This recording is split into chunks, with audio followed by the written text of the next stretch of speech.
My name is Seven Soul, and I like to talk audio, and today I'm diving into something that I wish I had known more about before I bought my first pair of in-ear monitors, or IEMs. If you are looking for hi-fi on the go, choosing the right IEMs for you is a game changer for music listening. But, like many first-time buyers, I made big mistakes that ended up costing me time and money. In this video, I'm going to share the top mistakes I made when buying my first IEMs, so you don't make them too. From trusting reviewers to buying blindly, I've been there, and I want to help you avoid these pitfalls. I want to make sure you have the knowledge to make an informed decision before you spend money. The first and biggest mistake I made when buying IEMs is not considering my music library. When I was researching IEMs, I was so caught up in reading review articles and watching YouTube reviews that I completely overlooked how my IEMs should align with the music genres I listen to the most. My music library is about 80% hip-hop, 15% drum and bass, and 5% other genres. Each of my favorite genres has its own unique audio characteristics. For example, hip-hop is known for its bass lines, big drums, and often complex layers of sounds. To fully enjoy hip-hop, I need IEMs that can deliver a strong, punchy bass, crisp highs, and clear vocals. My second most listened to genre is drum and bass. With D&B, it's all about fast-paced, energetic drum breaks, layers of synthesizers, and intricate bass lines, mostly in the sub-bass frequencies. While a strong bass response is still important, separation and clarity are crucial. For drum and bass, I want IEMs with slight emphasis on the treble. This ensures that the high-frequency details are not lost. I also need speed in the drivers, so I need IEMs with good transient response to keep up with the rapid rhythms. For my first IEMs, I decided to buy the Moondrop Variations, which are a highly recommended set. Critical, who measures IEMs and is one of my favorite reviewers, ranked the Variations as the only A-plus tier IEM under $600. Hawaii Bad Boy, who is another one of my favorite reviewers and IEM measurers, ranked the Variations between the Empire Ears Legend X and the 64 Audio U12T, which are highly regarded sets. But if you look at the base rating for the Variations, he only ranked it 5 out of 10. I agree with the majority of Hawaii Bad Boy's reviews because he listens to a lot of the same hip-hop I do. I should have paid attention to that red flag about his base rating. The truth is, the Variations weren't tuned for my library. I grew up in the 90s, and all my friends had big subwoofers in their cars bumping hip-hop.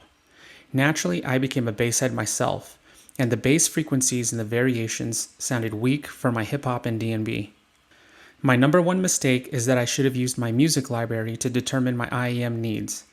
If I started with that, I would have narrowed my list down to only IEMs known for their strong, low-end performance.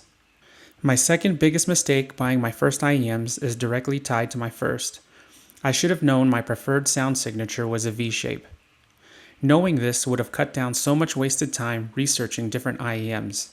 A V-shaped sound signature, which emphasizes both the bass and treble, while slightly reducing the mid-range, works really well for hip-hop and drum and bass. If you're not familiar with what a sound signature is, it refers to the balance of frequencies that an IEM produces. Basically, how the bass, mids, and treble are emphasized or de-emphasized. The sound signature represents how an IEM is tuned.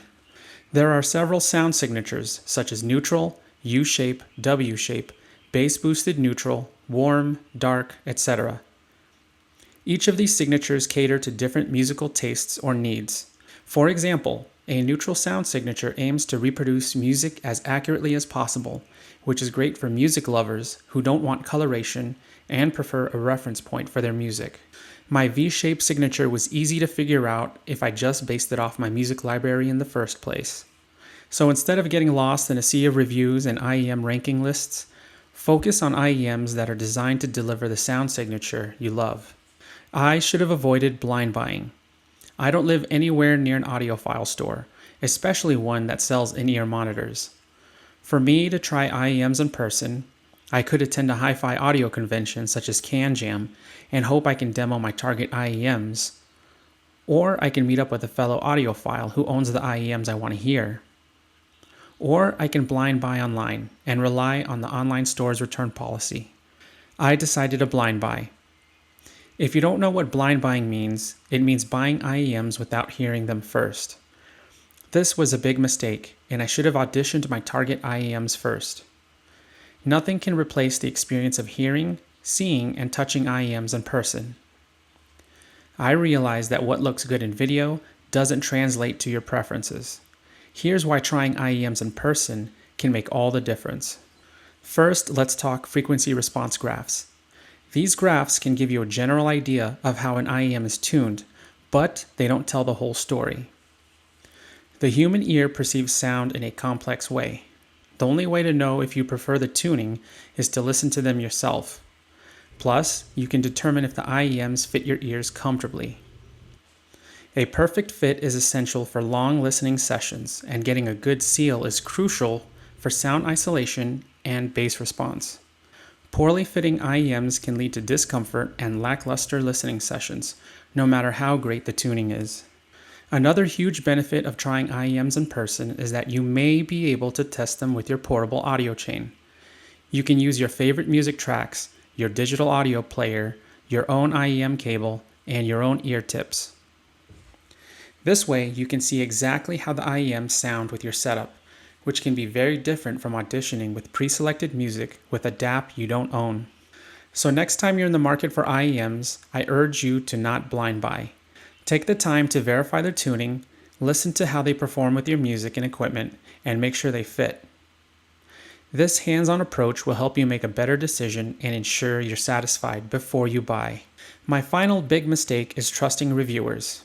In short, don't put too much trust in IEM reviewers. Let's break it down.